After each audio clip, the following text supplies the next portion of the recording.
Vamos nos colocar de pé mais um pouquinho, só para mesmo para leitura, né? Para a partilha da palavra, porque hoje o tema é o dom mais valioso, o tempo. O texto base está em Eclesiastes capítulo 3, os versículos 1 ao 15, onde está escrito: tudo neste mundo tem o seu tempo, cada coisa tem a sua ocasião. Há tempo de nascer e tempo de morrer, tempo de plantar e tempo de arrancar, tempo de matar e tempo de curar, tempo de derrubar e tempo de construir. Há tempo de ficar triste e tempo de se alegrar, tempo de chorar e tempo de dançar, tempo de espalhar pedras e tempo de ajuntá-las, tempo de abraçar e tempo de afastar. Há tempo de procurar e tempo de perder, tempo de economizar e tempo de desperdiçar, tempo de rasgar e tempo de remendar, tempo de ficar calado e tempo também de falar. Há tempo de amar e tempo de odiar, tempo de guerra e tempo de paz. O que é que a pessoa ganha com todo o seu trabalho? Eu tenho visto todo o trabalho que Deus dá às pessoas para que fiquem ocupadas. Deus marcou o tempo certo para cada coisa. Ele nos deu o desejo de entender as coisas que já aconteceram e as que ainda não vão acontecer. Porém, não nos deixa compreender completamente o que Ele faz. Então eu entendi que nessa vida, tudo que a pessoa pode fazer é procurar ser feliz e viver o melhor que puder. Todos nós devemos comer e beber e aproveitar bem aquilo que ganhamos com o nosso trabalho. Isso é o presente de Deus. Eu sei que tudo que Deus faz dura para sempre. Não podemos acrescentar nada e nem tirar nada. E uma coisa que Deus faz é levar as pessoas a temê-lo. Tudo o que acontece ou que pode acontecer já aconteceu antes. Deus faz com que uma coisa que acontece torne a acontecer. Amém? Que leitura esclarecedora, não é verdade? Se a gente parar para meditar nessa leitura, ler e reler, já traz muita clareza sobre muita coisa. Isso por quê? Porque ali eu usei a Bíblia na versão da linguagem de hoje. É uma versão que traz mais clareza, né? Que realmente é quase que como a gente conversa no dia a dia. Então dá para entender com muita clareza. Mas o tema então é entendendo o tempo de Deus. Entendendo o tempo de Deus. O tempo como presente de Deus. Salomão, depois de observar tudo debaixo do sol, chega à conclusão de que o tempo é um dos maiores dons dados por Deus, ou seja, um dos maiores presentes dados por Deus. Ele percebe que não controlamos quase nada, mas não sabemos o que virá, mas Deus está no controle absoluto dos tempos e das estações. Quem entende o tempo de Deus vive com menos ansiedade e mais direção. Será que alguém aqui já chegou nesse entendimento de saber que Deus continua no controle de todas as coisas e que não adianta muitas vezes a gente lutar contra o que está acontecendo? Muitas vezes não adianta. Existem momentos que o que nós podemos fazer é aceitar que Deus está no controle e viver da melhor forma possível as lutas do dia a dia, as pelejas, não é assim?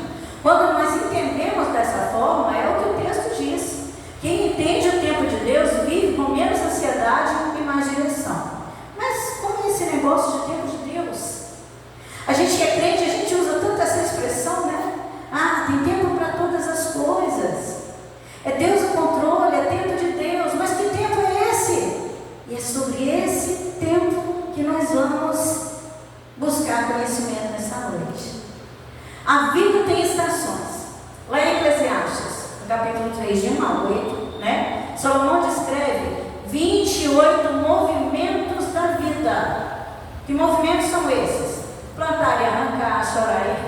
abraçar e afastar, calar e falar, né? Tempos de guerra e tempos de paz, são movimentos da vida. O que seria isso? Coisas que acontecem no cotidiano da vida da gente.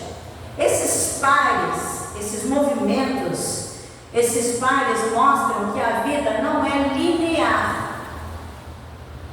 O que seria isso? A vida é cheia de altos e baixos, mas não é só cheia de altos e baixos. Ela tem também desvios, tem curvas, tem imprevistos. A vida da gente é desse jeito. Não é uma linha reta, por isso não é linear. Verdade central. A maturidade vem quando nós entendemos que cada fase carrega um propósito. Cada fase da nossa vida carrega um propósito. Nada é por acaso. Nós não podemos entregar nada na linha da casualidade. Muitas vezes nós não entendemos o que está acontecendo aqui hoje e talvez nem vamos entender o que está acontecendo, tá?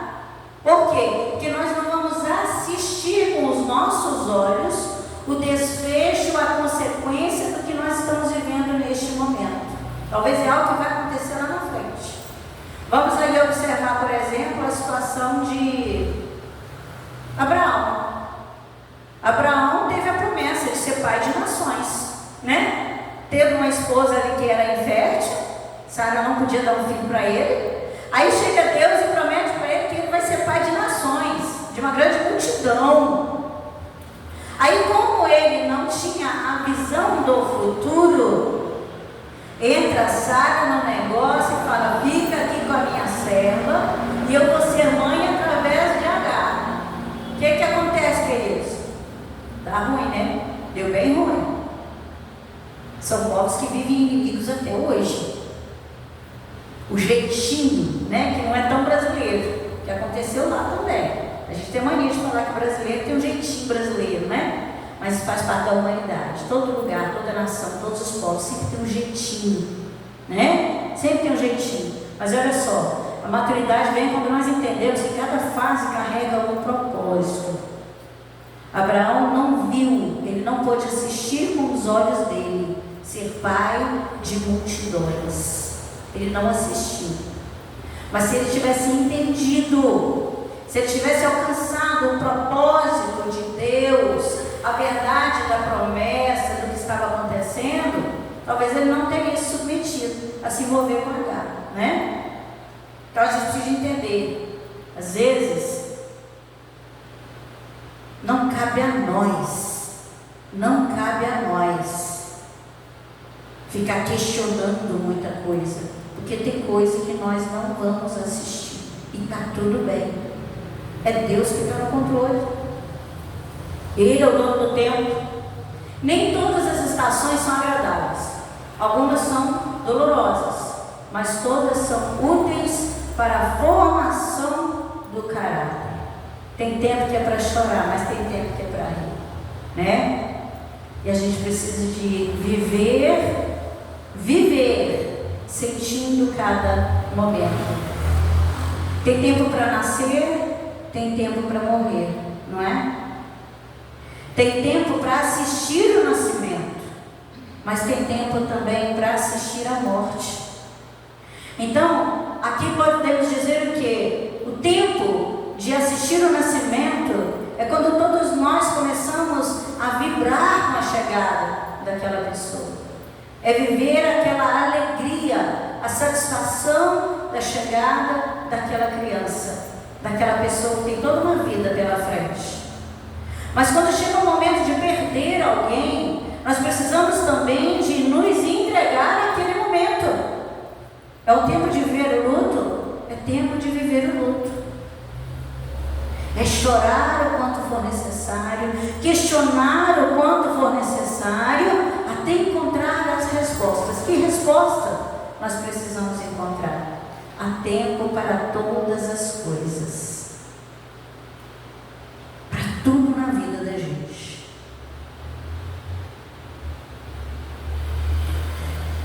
A pergunta aqui para reflexão: eu estou tentando viver uma estação que já passou? deveria ser essa, falar assim, eu estou vivendo um tempo que já passou, ou seja, eu estou aqui insistindo com algo que eu deveria seguir e não permanecer. Muitas vezes aqui pode falar, por exemplo, de uma amizade que só existia de uma parte e não das duas. Às vezes a gente está sofrendo tanto na companhia de alguém e é tempo que a gente romper, seguir em frente. Mas a gente está ali se submetendo àquele processo, não entendendo que já venceu aquele tempo. Às vezes é um trabalho, né? Esse emprego aqui já não dá mais. De vez em quando eu vejo assim ali, né? Não, pastor, eu não aguento mais. Se não está aguentando, provavelmente é porque o tempo já venceu. E a gente precisa romper ciclos para começar novos ciclos. Não é assim? Precisamos questionar. Será que a gente está tentando, então, insistir numa estação que já não nos cabe? Em um processo que já não nos cabe? Outra pergunta. Será que eu estou resistindo à estação em que Deus me colocou agora? Será que eu estou vivendo um momento em que eu devo permanecer, mas eu não quero, eu estou com dificuldade, eu estou com resistência naquilo ali? Qual o tempo que nós estamos vivendo? Que tempo é esse? Não controlar tudo é diferente de fracasso. Isso é muito para nós mulheres, né? A gente tem essa inclinação natural de querer controlar a família, controlar o marido, controlar os filhos, né? Por onde a gente passa, a gente quer tudo do jeitinho da gente, mas isso nem sempre é o correto. Isso não é o correto, porque o Senhor diz, por exemplo, em Gênesis, né? Quando criou, né, Adão e tal, falou assim: olha, vocês vão dominar sobre todos os animais, vocês vão dominar sobre os peixes do mar, vocês vão dominar sobre as aves do céu, mas não falou que nós vamos dominar as pessoas. Não foi dito para a gente dominar. E a gente tem essa inclinação de querer dominar um filho, uma filha, de querer dominar o cônjuge da gente, mas esse não é o nosso papel, né? Nós não somos chamados para isso. Salomão reconhece uma realidade desconfortável. Que realidade é essa? Há limites humanos que não conseguimos ultrapassar. Isso não significa que fracassamos, significa que somos humanos. Nós não podemos tudo. Tem coisa que não dá. E nós precisamos entender isso. Às vezes eu tenho uma limitação que você não tem. Às vezes você tem uma limitação que eu não tenho, está tudo bem. Não tem muitos dias alguém falou assim: mas Rosângela, você não dirige carro? Eu achei que você dirigia carro, menina. Eu falei: não, tem muita coisa que eu não faço. Uma delas, por exemplo, eu não boto ovo. Isso é garantido, né? Tem muita coisa que eu não faço, está tudo bem. Eu pedi a Deus um carro e um motorista, e Deus me deu um carro e um motorista. Onde eu preciso ir, meu marido me leva, e está tudo bem. Eu não me sinto fracassada por isso. Mas tem gente que, se não conseguir, luta tanto uma coisa, se não conseguir, se sente o lixo do lixo. Tem tempo para todas as coisas. E tem coisas que não é para nós. Não é verdade? O texto diz: tenho visto o trabalho que Deus deu aos filhos dos homens para que com ele se ocupem. Ou seja, fazemos nossa parte, Deus faz a parte dele. E há um espaço entre as duas que se chama fé. Eu faço a minha parte, confiando que Deus vai fazer a parte dele. Mas nós temos que estar entendendo que qual vontade que vai prevalecer? É a vontade de Deus, não é? Então eu vou fazer a minha parte, crendo que é a vontade de Deus vai acontecer. Aí é quando entra a fé. A vontade de Deus é perfeita, boa e agradável a Ele. Por quê? Porque Ele conhece o amanhã. Ele conhece coisas que nós não conhecemos. Ele conhece o hoje. Ele conhece a nossa história que estamos aqui, mas conhece a história de cada um que está em casa. Ele conhece todas as coisas. Não é assim? Então nós oramos e pedimos a Ele, mas entendendo que Ele vai fazer o que aprouver a Ele. Como está em Isaías 53, quando diz que aprove ao Senhor que tudo aquilo acontecesse com Jesus, se referindo ali ao sacrifício, ao momento do Gólgota, né? Aprove a Ele que tudo aquilo acontecesse. Então, nós oramos e entregamos diante do Senhor, com a nossa fé entender, se Deus quiser, vai acontecer. Se Deus não quiser, não vai acontecer. E está tudo bem. Aceitar que não controlamos tudo nos liberta da ansiedade e nos convida à confiança. Isso é lindo, gente. Isso é muito poderoso. Aceitar que nós não temos o controle de tudo. Eu falo porque eu já passei por isso lá em casa, querer controlar, né? A dona Rosângela querer controlar tudo e todos. Aí de repente, não, peraí, presta atenção, você não é a toda-poderosa. Você é uma pessoa. Seus filhos e seu marido são pessoas que têm vontade assim como você. Eu posso dar conselho, eu não posso controlar. Gente, quando eu entendi isso, foi libertador. Foi libertador. Parei de sofrer por qualquer coisa. Eu vivia dentro de uma jaula de sofrimento. Por quê? Porque eu queria controlar. Mas eu não tenho controle. Não adianta, gente. O tempo do relógio qual é? É o Cronos. A gente ouve muito falar às vezes o tempo do homem e o tempo de Deus. Quem já ouviu essa expressão? O tempo do homem e o tempo de Deus. Na verdade não existe o tempo do homem. Tudo é de Deus. Todo o tempo é de Deus. E vocês vão entender o porquê disso. Existe o tempo de Deus, que é o do relógio, e o Kairos. Todo o tempo é de Deus. Mas aqui, como esse que a gente às vezes costumeiramente ouviu dizer assim, tempo do homem, na realidade é o tempo determinado pelo relógio, pelo calendário. É esse tempo que nos controla nessa vida. E tem o tempo de Deus, que é chamado assim o Kairos. E nós vamos destrinchar um pouquinho sobre isso hoje. A Bíblia no grego usa duas palavras distintas para tempo, o que nos ajuda a entender a perspectiva de Eclesiastes. O tempo do relógio, Cronos, é o tempo natural, é o tempo cronológico, é uma sequência de eventos. Na terapia, né, com a qual eu trabalho no TRG, quem já fez terapia comigo vai lembrar disso aqui. A gente trabalha cronologicamente primeiro o que é a linha do tempo da pessoa, a vida da pessoa de 0 até a idade atual. Cronos, tempo, vida, sequência de eventos. É o tempo do relógio, é o tempo do calendário, é o tempo do passar dos dias. É nascer, é crescer, é adoecer, é fazer escolhas, é ter imprevistos, é enfrentar acidentes, é sofrer perdas. Tudo isso está dentro do Cronos. Cronos é o tempo natural da vida. Coisas imprevisíveis acontecem. Por quê? Porque vivemos em um mundo caído.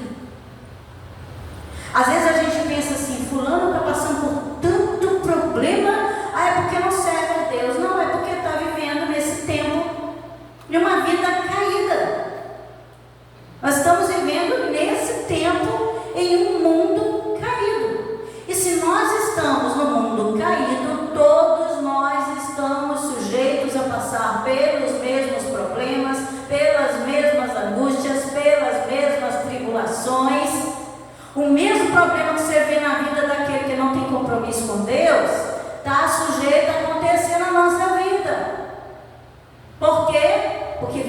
vivemos em um mundo caído. A gente não vive dentro de uma bolha, não. Ah, mas eu sirvo o Senhor, por que eu estou passando por isso? Porque você está vivendo em um mundo caído, onde tem influência do pecado. Exemplo simples: no Cronos você está vivendo a sua rotina e acontece algo inesperado, bom ou ruim, pode acontecer. Quebrar uma perna, sofrer um acidente, morrer, parar no hospital, pode acontecer com qualquer pessoa. Qualquer pessoa. Relação com Eclesiastes 3, de 1 a 8. Os movimentos da vida descritos por Salomão ocorrem dentro do nosso Cronos. Ok? Estamos entendidos até aí? Fez café, pastor? Se alguém quiser levantar e pegar um cafezinho, pode, viu? Que eu sei que hoje é quarta-feira e está meio bravo para muita gente, né? Ainda mais com o calor que passou hoje, é natural que todo mundo esteja cansado. Agora falando então sobre o tempo de Deus. Lembrando que o Cronos também é de Deus, porque tudo é de Deus. Tudo.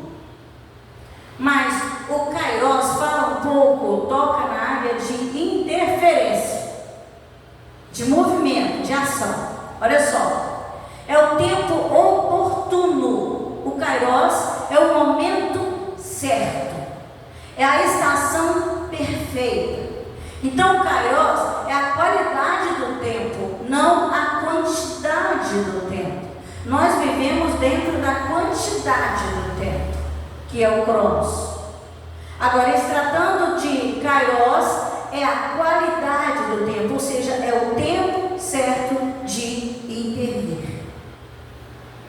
Kairos é quando Deus intervém, direciona, convoca, abre uma porta, traz um encontro-chave, dá um sinal, ele move a história para cumprir o seu propósito. Olha que interessante isso aqui. Para exemplificar, para tornar um pouco mais claro, vamos lá, vamos voltar lá em Abraão. Vamos voltar lá em Abraão. Abraão, ele recebe a promessa de ser pai de nações, de grande povo, tudo bem até aí, né? Aí, só que ele consegue assistir esse evento. Ele não consegue assistir esse evento porque ele está dentro do Cronos, certo? Mas o nosso Deus, que é aquele que entra no tempo certo, pensa só, até do tempo que Abraão recebeu essa promessa, muitas coisas aconteceram. Inclusive, Deus falou com ele que a descendência dele passaria pelo Egito e que ali serviria como escravo, que chegaria um momento em que eles seriam libertos daquele cenário de escravidão e seriam conduzidos para a terra prometida a Abraão, a Canaã. Então, onde é que entra aí o Kairos de Deus em toda essa história? O Kairos de Deus entra no Cronos de Abraão quando ele declara o que vai acontecer, certo? Ele disse o que vai acontecer. Agora, quando que entra a interferência, então, o agir de Deus para que tudo acontecesse? Um exemplo claro, quando ele chama Moisés. Moisés, tira a sandália dos seus pés, porque o lugar que você pisa é santo. Aí Moisés é convocado para tirar o povo do Egito. E Moisés fala, não, eu não sou bom de fala. Dá-se a entender que ele é gago, fanho, alguma coisa, algum problema. Ele levantou ali na fala, né? Tem muita especulação, um fala que é uma coisa, outro fala que é outra. Fato é, ele levantou ali uma impossibilidade, certo? Mas Deus estava dentro do Kairos. Ele estava no tempo de convocação, de dar direcionamento. Era um tempo de intervenção. Aí o que Deus faz? Espera aí, insistiu com Moisés. Insistiu, mas não tem jeito, né? Então chama Arão. O que me chama a atenção aqui? quando chega o Kairos de Deus, quando chega o tempo dele interferir, dele agir, se ele não vai contar com um, ele conta com outro. Mas nada vai mudar o propósito dele. O projeto de Deus vai acontecer. Eu queira ou não, você queira ou não, o projeto de Deus vai acontecer.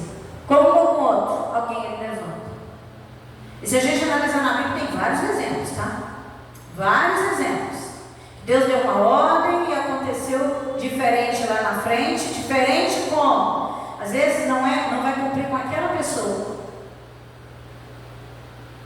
Profeta Elias mesmo, Deus deu uma ordem para ele consagrar, para ungir Eliseu, para ficar no lugar dele. E deu mais 2 direcionamentos que era para ele fazer. A única coisa que o profeta fez foi ungir Eliseu para ficar no lugar dele.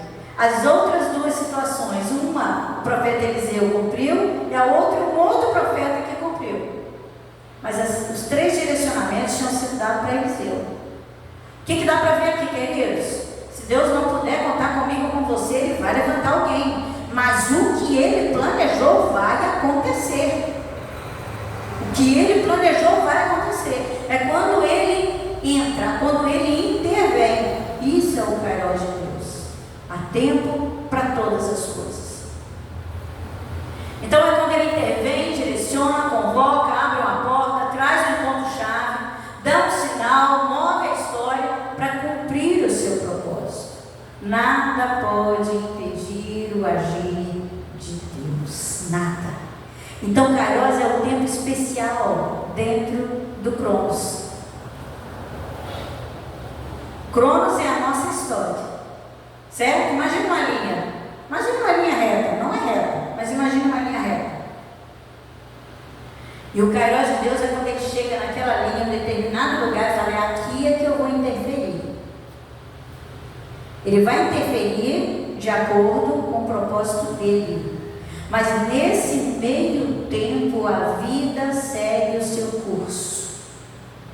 Nesse meio tempo, vai ter gente tendo câncer, vai ter gente tendo vários males, vai ter gente ganhando presentes indescritíveis, vai ter gente indo para a praia, vai ter gente com mesa farta, vai ter gente com a mesa faltosa.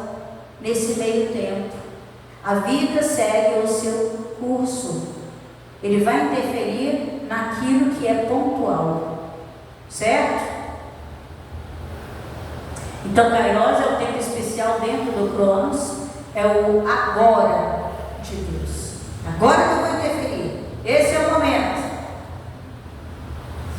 Exemplo, no meio da rotina comum, Cronos que Deus nos deu, você recebe uma palavra, uma oportunidade, uma porta que muda tudo. Aí é você vivendo o Kairos de Deus dentro do Cronos. Gente, está ficando muito complicado? Está dando para entender direitinho? Relação com Eclesiastes 3, versículo 11. Deus marcou o tempo certo para cada coisa. É o Kairos de Deus. Deus opera em Kairos. Ele não se atrasa, porque o seu tempo é sempre o momento exato em que a promessa ou o evento trará a maior glória a ele e ao mundo, benefício ao seu povo. E o maior benefício ao seu povo. Então é o tempo exato. Esse é o Kairos. Verdade central. A nossa luta cessa quando nós trocamos a mentalidade do Cronos, que é a nossa pressa humana, né? A nossa urgência para viver o que é bom, a nossa urgência para se livrar do que é mal, é a nossa pressa. Então a nossa luta cessa quando nós trocamos essa mentalidade pela confiança no Kairos, o tempo perfeito de Deus. Quando nós entendemos, está muito bom, deixa eu aproveitar, que delícia. Mas quando chegarem os dias ruins, é compreender que isso faz parte do processo, faz parte da caminhada. Hoje eu não estou entendendo, Senhor, mas amanhã eu vou saber por quê. E se eu não souber amanhã, está tudo bem, o Senhor continua no controle. Talvez eu não vou enxergar, não vou alcançar com os meus olhos. Mas algum propósito tem todas essas coisas.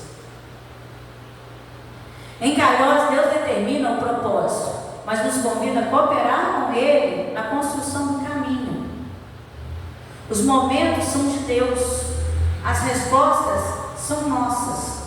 Aí olha só que interessante, Deus determina o propósito, mas Ele nos convida a cooperar com Ele na construção do caminho. Foi o que Ele fez com Moisés. Ele chamou Moisés. Ele queria contar com... Nossa, que coisa é essa? Preste atenção. Ele queria contar com a cooperação de Moisés, ou seja, Arão não estava no plano. Arão não estava no plano de governo. Era Moisés. Mas Moisés não quis cooperar com o propósito. Aí entrou Arão. E vocês lembram o que aconteceu quando Moisés subiu ao monte para que recebesse as tábuas da lei? Quem lembra? Quem lembra? Só Maria lembra o que aconteceu? Quando Moisés subiu para pegar as tábuas da lei, Moisés era o homem convidado para o propósito. Mas Deus não pôde contar 100% com ele. Aí veio Arão. Aí quando Moisés sobe o monte para buscar a tábua da lei, o povo pressiona Arão e fala: esse daí que tirou a gente lá do Egito, sumiu já tem muito tempo. Nós queremos um Deus a quem servir. Pressionou Arão, que era um homem fraco. E o que aconteceu? Arão construiu, ele pegou o ouro de todo mundo e produziu ali um ídolo para ser adorado. Aí eu te pergunto, será que isso não é fato? Será que realmente Arão estava no plano? Ou Arão foi alguém que entrou no cenário porque Moisés não quis cooperar tanto assim como deveria? Né? Deus faz tudo perfeito no tempo certo. Esse é o versículo-chave. Ele fez tudo formoso no seu tempo. Formoso no sentido de perfeito, perfeição. Salomão está dizendo que o tempo de Deus não é atrasado. Deus não se atrasa. Deus não adianta. Deus não é apressado. Ele não é atrasado. Ele é perfeito. Mesmo quando nós não compreendemos. Mesmo quando nós não compreendemos. Eu lembro que eu queria ter casado com 16 anos. Conheci o camarada que eu tinha 12, né? Queria ter casado com 16. Fui casar com 30. Mas casei com quem eu queria, né? Casei com quem eu queria. Mas hoje, nós, olhando para trás, muitas vezes nós fizemos essa reflexão. Se tivéssemos casado, eu com 16, ele com 20, eu acredito que muita coisa tinha dado muito errado, viu? Muita coisa tinha dado muito errado. Não era o tempo de Deus. Era a minha vontade. A dele eu não sei. Era a minha vontade.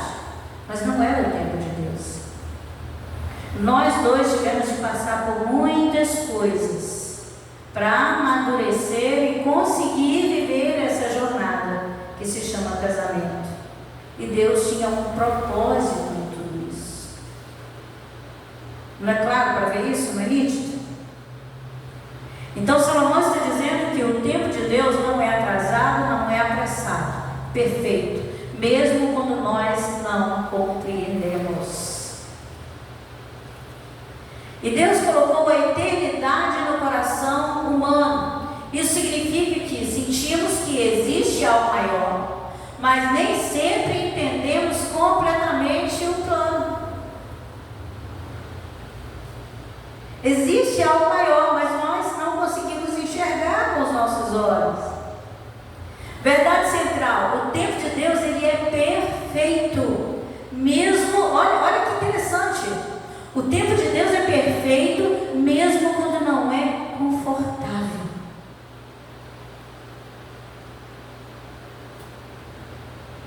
Vocês entendem isso? Às vezes é tão difícil algumas coisinhas que a gente tem que passar por elas, né? Tem coisa que às vezes a pessoa pensa assim: meu Deus, me recolhe, eu não estou suportando mais. E Deus não recolhe. Aí quando vai ver lá na frente, a pessoa fala: glória a Deus, obrigado Senhor, o Senhor não respondeu, não atendeu aquela oração. Porque no tempo da prova, muitas vezes a gente não entende. Exemplos bíblicos: José teve a revelação através dos sonhos, mas longa foi a caminhada até que tudo se cumprisse. Davi foi ungido rei, mas foi depois de anos que se sentou no trono. Esses ainda alcançaram, né? Abraão recebeu a promessa de um filho, e esperou décadas. A promessa de um filho. Depois ele recebeu a promessa de ser pai de nações. No entanto, ele não assistiu isso acontecer. A promessa de um filho, sim, ele alcançou, depois de anos de espera. Mas a promessa de ser pai de nações, isso ele não pôde assistir. Conclusão, a chave da paz. A visão de Salomão, a partir da observação dos tempos da vida, nos leva a duas verdades inegociáveis. Que verdades são essas? A vida é feita de ciclos. A vida é feita de ciclos. O sofrimento tem um prazo, nada dura para sempre. Eu acho que eu já falei sobre isso até com a Marlene um tempo atrás. Aquieta seu coração. Tudo tem um prazo. Tudo tem um tempo. Tudo tem um tempo. Espera, porque no tempo certo você pode cantar de alegria. Mas a gente tem que esperar, né? Porque a vida é feita de ciclos, gente. O sofrimento tem um prazo. A alegria não é um ponto final. Tudo muda. Tudo muda. Entender isso nos dá paciência para suportar as fases difíceis e a humildade para desfrutar as coisas boas. É como as estações do ano, não é? Uma estação se encerra e começa outra. Tem o tempo de sol, de calor, de viagens, de muita luz, mas tem um tempo de um pouco mais de escuridão, de chuva, de muito frio. Tem tempo que as árvores estão lindas, floridas, tem tempo que as árvores estão sem folhas. A vida da gente é desse jeito também, cheia de ciclos. Então o tempo de Deus nos convida ao descansar, visto que Ele fez tudo formoso no seu tempo, e nos deu o trabalho para nos ocuparmos. Ele fez tudo formoso no seu tempo e nos deu o trabalho para nos ocuparmos. Para que eu trabalho tanto? É trabalhar para ficar ocupado, gente. Não é trabalhar para morrer, não. É trabalhar para ficar ocupado. É trabalhar para viver melhor, mente sadia, mente ocupada, né? E nos deu trabalho para nos ocupar. A nossa maior tarefa, então, não é tentar forçar o tempo, mas sim descansar na soberania de Deus. A nossa fé não é a de que controlamos o futuro. Nós não podemos controlar o futuro. Eu não sei nem se eu vou acordar amanhã, gente. Eu não sei nem se eu vou conseguir dormir hoje. Mas a nossa fé tem que ser de quê? De que Ele controla. O futuro pertence a Deus e não a nós. Essa palavra fala comigo profundamente. Porque existem questões que ainda inquietam o meu coração. Por quê? Porque eu sou humano, como vocês. Existem questões que inquietam, que ainda insistem em criar turbulência. Mas nós precisamos aprender a entregar. entregar as situações. A gente que é mãe, por exemplo, uma preocupação com o futuro dos nossos filhos, né? O pai também tem essa preocupação, mas eu vejo isso muito mais recorrente nas mães. Uma preocupação, mas por quê? Talvez os pais não se preocupam porque a tendência dos pais é nortear o futuro dos filhos, é dar direcionamento, é ensinar caminho. Filho, é assim que a gente tem que fazer, né? Mas as mães muitas vezes ficam com aqueles questionamentos: como vai ser a minha filha? Como vai ser o meu genro? Como vai ser a minha nora? Onde vão morar? Será que vai dar certo? Será que vão conseguir? Gente, eu tinha um namorado que era muito alto. Eu tenho 48, né? Eu tive um namorado tive mais altos, mas esse em particular, ele tinha, parece que 1,78, alguma coisa assim. Pra mim, bem alto, né? Comparado comigo, bem alto. Minha mãe não queria o relacionamento. Ela falava assim: gente, como é que ela vai dar conta de lavar a roupa desse homem tão grande?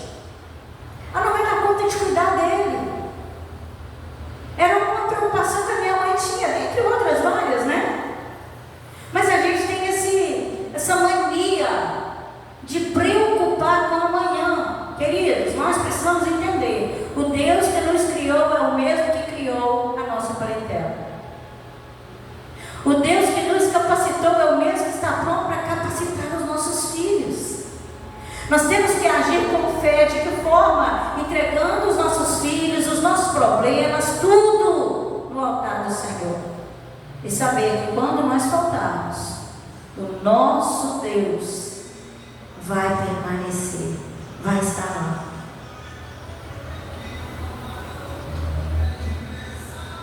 A sabedoria de Eclesiastes 3 é a de que podemos viver em paz no presente, porque o autor do tempo tem um propósito para todas as nossas estações, todas elas. Aplicação de desafio e desafio prático.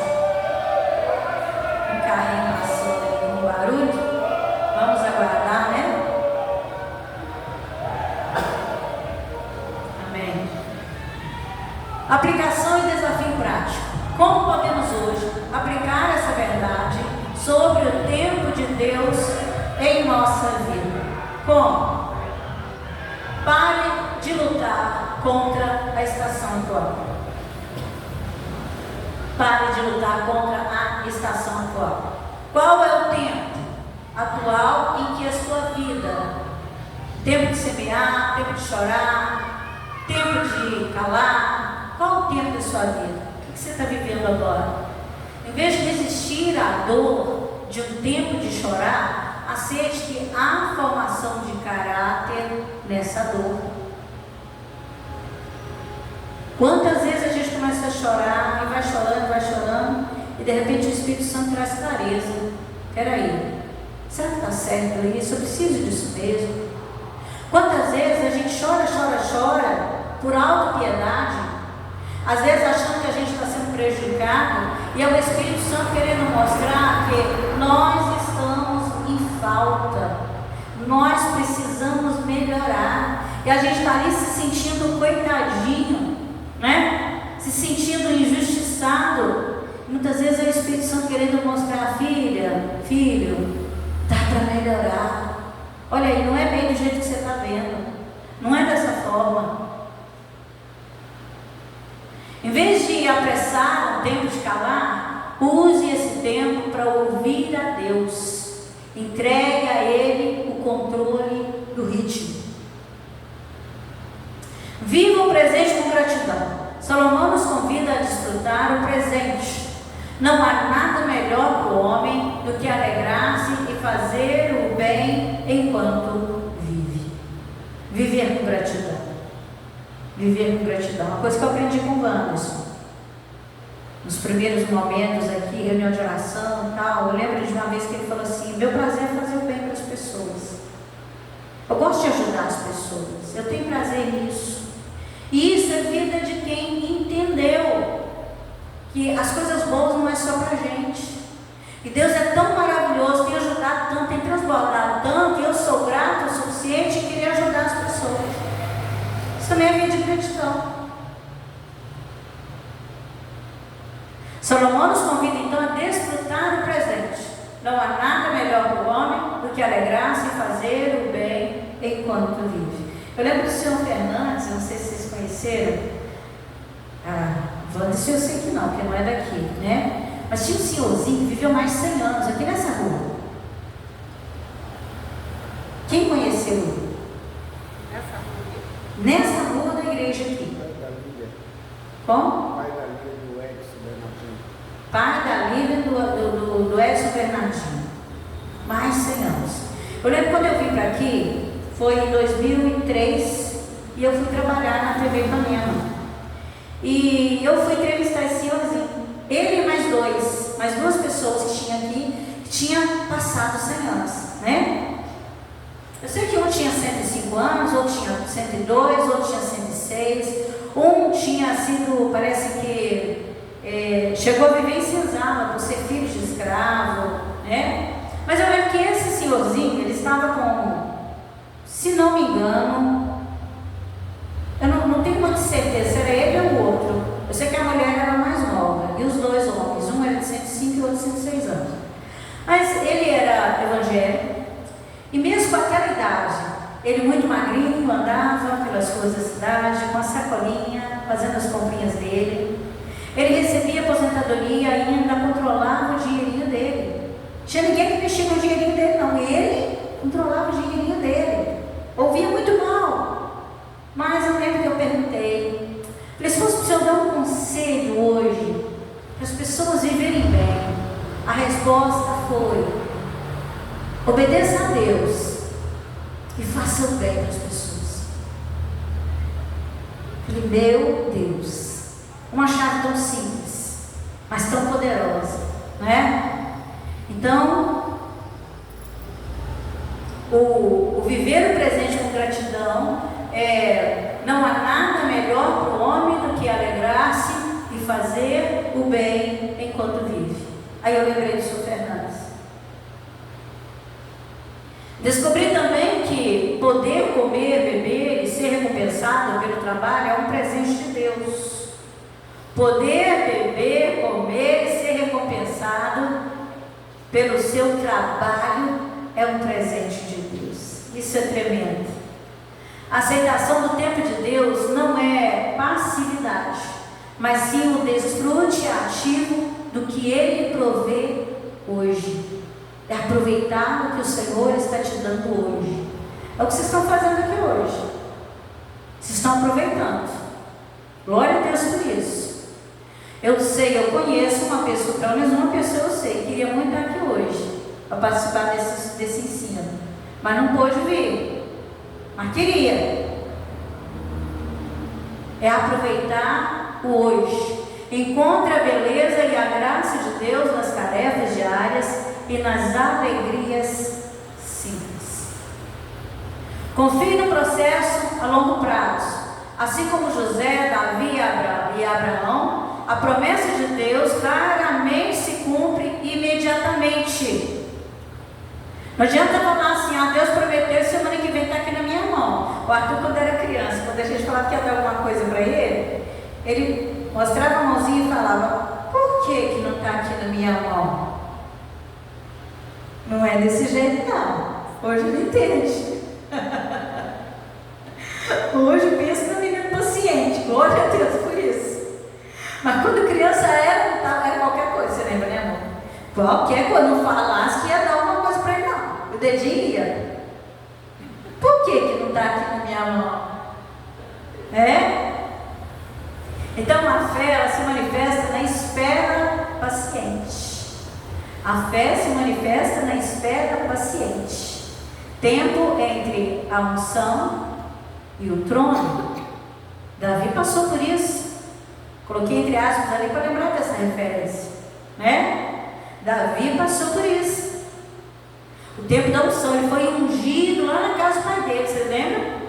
Ele foi ungido na casa do pai dele, era ainda um menino quando ele foi ungido por Samuel. Mas até chegar no trono teve um tempo. Não foi por que não está aqui na minha mão. Não foi desse jeito. E é o que a gente está vivendo hoje.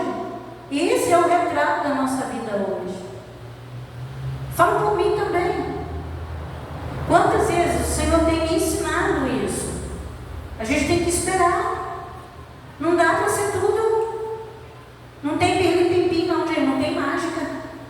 Né? Não é dessa forma. Quando a ansiedade bater, lembre-se do versículo 3, do capítulo 3, versículo 14, né? Sei que tudo que Deus faz durará para sempre. Suas ações e seu tempo são eternos.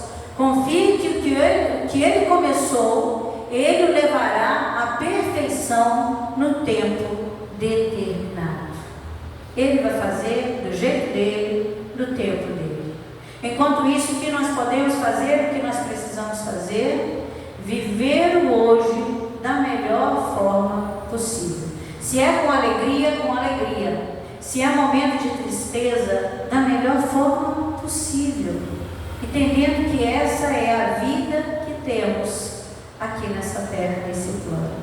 Amém? Alguém tem alguma pergunta? Se tivesse, é ótimo. Ninguém? Tudo bem claro? Amém? Então tá bom. O Senhor nos abençoe em nome de Jesus. Falo porque preparar esse estudo para mim foi uma bênção. Para mim foi uma bênção.